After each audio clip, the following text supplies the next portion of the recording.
3-4 दिन से जो मूसलाधार बारिश हो रही है, इससे हमारा गांव घेवनी जो है बिल्कुल ही नष्ट हो चुका है।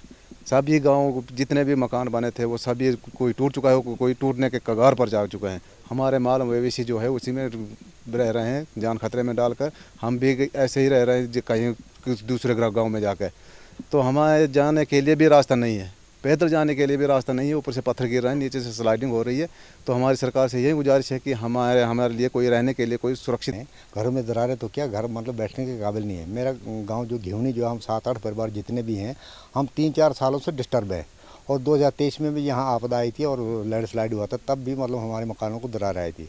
और उस टाइम हमने एसडीएम साहब और तहसीलदार साहब चुरा को निवेदन किया था कि हमें कोई सुरक्षित जगह पर जो जगह मुहैया करा दी। उन्होंने हमें प्रॉमिस किया था, लेकिन चलो जैसे जैसे साल निकल गया 2024, इस बार हमारे परिवार में बिल्कुल पूरी तरह से मतलब बेघर हो चुके हैं।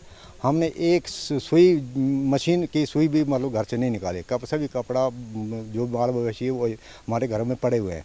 हमारे चारों तरफ रास्ते बंद हैं, रोड तो बिल्कुल टोटल बंद है, लेकिन हमारे पगडंडी जो रास्ते थे वो भी खत्म हो चुके हैं लैंडस्लाइड की वजह से। तो मैं सरकार से यही निवेदन करना चाहूँगा कि हमारे गांव के लिए कोई सुरक्षित जगह मकान बनाने के लिए जो तत्काल ही मुहैया कराई जाए, ताकि हम जो टेंटों में रहकर भी अपना गुजर बसर कर। ये भारी बारिश जो हुई है, तो इस बारिश के कारण जितने भी जगह थी पूरी स्लैड हो गई है। अच्छी से अच्छी जगह भी स्लैड हो गई है। वो सबसे खतरा हमारे लिए है कि हमारे लिए कोई सरकार गांव घेवनी के लिए कुछ ऐसा प्रावधान निकाले कि हमारे लिए कोई तबादले की जगह या कोई सुरक्षित ठिकाना हमारे लिए दिया जाए। ये पॉलीथीन से हमारा काम नहीं बनने वाला।